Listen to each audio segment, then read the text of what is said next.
Bonjour à tous.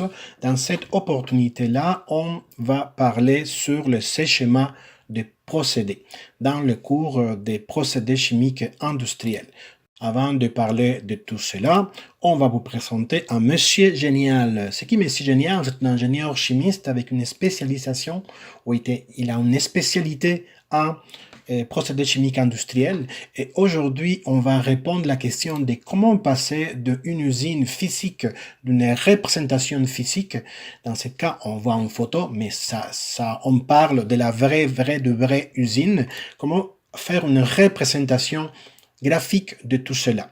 En fait, ça va être Madame Pourquoi qui nous pose la question. Comment représenter un procédé chimique? Bon, une première approche, c'est faire un beau dessin. Voyez-vous, ce dessin-là, on peut voir beaucoup de détails sur notre procédé. Mais ce n'est pas une représentation qu'on peut dire une représentation standard. Ça, c'est le craquage catalytique fluidisé. On peut voir, je vais aller chercher mon pointeur.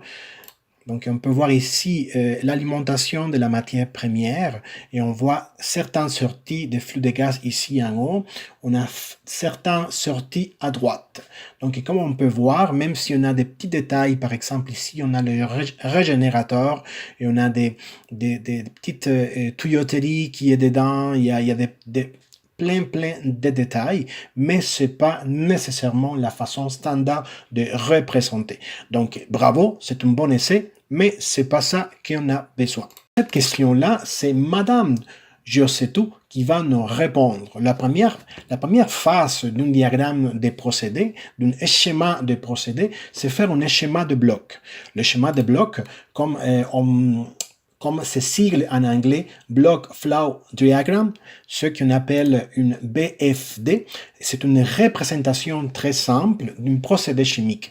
En effet, on l'a déjà utilisé dans d'autres cours, ou on l'utilise souvent quand on va expliquer des choses, on va expliquer à nos amis comment ça fonctionne, par exemple, comment on produit ci, comment on produit ça, on va faire un petit schéma de bloc, un schéma de procédé.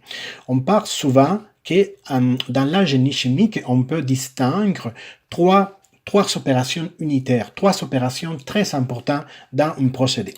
La première opération, c'est la réaction. Généralement, dans un procédé chimique, il va y avoir une réaction. Et après une réaction, il va y avoir une séparation. Alors, comment on peut représenter ces deux étapes-là? Mais c'est facile, on fait un diagramme de bloc. Ça veut dire on va représenter le procédé de réaction par une boîte noire. Quand on parle d'une boîte noire, ça veut dire on ne sait pas qu'est-ce qui se passe dedans, mais dedans, il y a un procédé. Okay? Dans ce cas, c'est une réaction.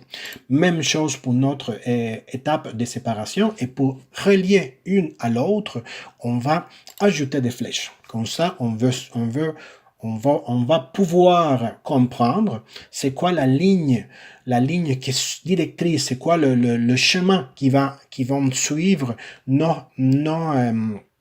les produits qui sortent de la réaction. Bien sûr, cette diagramme-là, il manque des choses parce qu'un procédé ne peut pas fonctionner comme ça. Donc, il va y avoir tout le temps une alimentation des réactifs ou ce qu'on appelle le feedstock ou la matière première. On va voir aussi le produit. Voici un produit général C. Et on peut avoir de recyclage. Ça veut dire un courant qui va connecter, dans ce cas, la séparation avec la réaction. Mais malgré tout, c'est un diagramme qui va nous donner certaines informations importantes, intéressantes, mais ce n'est pas en détail. Ça va nous donner une idée globale de la setup des procédés. Par contre, il ne va donner aucune indication sur les opérations unitaires. On peut quand même ajouter un bilan de masse, ça veut dire le débit d'entrée et le débit de sortie. Dans ce cas, on les voit sur les diagrammes. Et généralement, soit qu'on écrit les unités dedans le diagramme, soit qu'on ne les écrit pas. Donc, dans ce cas, tous les diagrammes ont les mêmes unités de débit. Et cette unité-là, dans ce cas-là, c'est livre par jour. Mais ça peut être une autre. Donc, on continue avec le schéma bloc de procédé. Ça veut dire que c'est un schéma bloc de juste une partie de l'usine. Ce n'est pas au complet de tous les procédés comme il faut. C'est juste une partie de l'usine. Ce schéma bloc de procédé, Ça s'appelle, pour ces sigles en anglais, Block Flow Process Diagram. Ça veut dire cet diagramme-là. Donc, on continue avec la production de benzène par désalkylation de toluène. Donc, ici, on peut voir qu'on a une étape réactive, on a les étapes de séparation, on a des alimentations, comme on avait dit, de matières premières et on a les sorties de produits. Mais on a quelques informations additionnelles, comme ici on a 75% de conversion en toluène, mais il n'y a pas d'autres informations intéressantes. Cet exemple-là, on l'a sorti de livre Analysis, Synthesis and Design of Chemical Process. Ça, c'est un livre très connu de génie des procédés, c'est le Thornton. Et peut-être vous allez utiliser ce livre-là dans... En fait, pas peut-être, je suis sûr et certain que vous allez l'utiliser dans votre dernier cours de bac. Un autre exemple, c'est le traitement de carbone par carbonisation. Ça, c'est sorti de Wallace 2005, Chemical Process Equipment. Et cette équipe, dans ce diagramme-là, on peut voir des détails intéressants, comme par exemple une étape réactive, les étapes de séparation et plusieurs d'autres étapes de séparation. On peut voir aussi les alimentations massiques de sortie. Et par exemple, un débit intermédiaire ici au milieu entre l'étape réactive et l'étape de séparation. On voit aussi les courants les plus importants, les courants de sortie les plus importants. Tout ce diagramme-là, tous ces schémas-là étant libres par heure. Donc, cette sorte de diagramme, de schéma de procédés. C'est un schéma bloc, mais ce schéma bloc, c'est juste une partie des procédés, ce n'est pas le diagramme de toute l'usine. Voici une autre sorte de diagramme. Ça, c'est un peu plus complexe. Donc, c'est Madame Josetou qui va nous dire comment ça s'appelle ce diagramme-là. C'est le Block Flow Plant Diagram. Ça veut dire c'est le schéma bloc de l'usine. Ça veut dire on peut voir ici la représentation en bloc de l'usine au complet.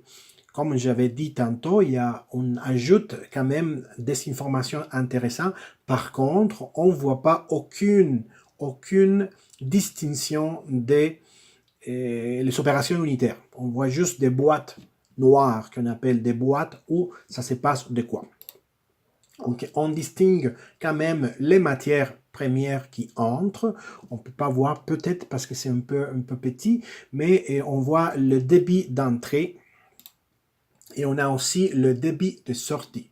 Donc voilà, c'est le schéma bloc d'usine. Voici le même diagramme. J'avais oublié de dire que c'est le raffinage du pétrole.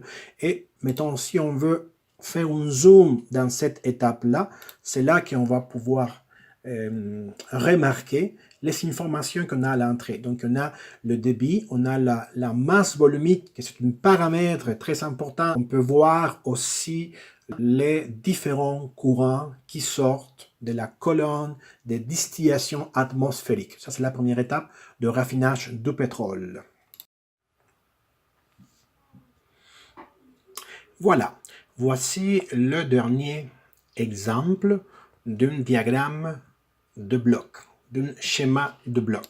Donc ici, on va voir un schéma de bloc où on peut distinguer qu'il y a une division en lignes pointillées par rapport à chaque étape. Ça, on l'appelle le schéma bloc organisé selon les opérations. Dans ce cas-là, on peut distinguer 5 opérations. Ça veut dire les étapes des réactions qu'on voit ici. Je vais chercher mon pointeur, ça va être beaucoup plus facile. J'ai l'étape des réactions, j'ai 2 étapes de séparation, voilà, et j'ai une étape de mise en forme. Donc, dans ce cas-là, c'est très important de mettre les lignes pointillées pour ne pas les confondre ni avec des lignes de flux, ni avec d'une étape de procédé. Ça veut dire, pas d'une étape, pardon, d'une boîte noire. Ça veut dire c'est pas une boîte noire, mais il y a plusieurs boîtes noires dedans la boîte qui est encadrée par ligne pointillée.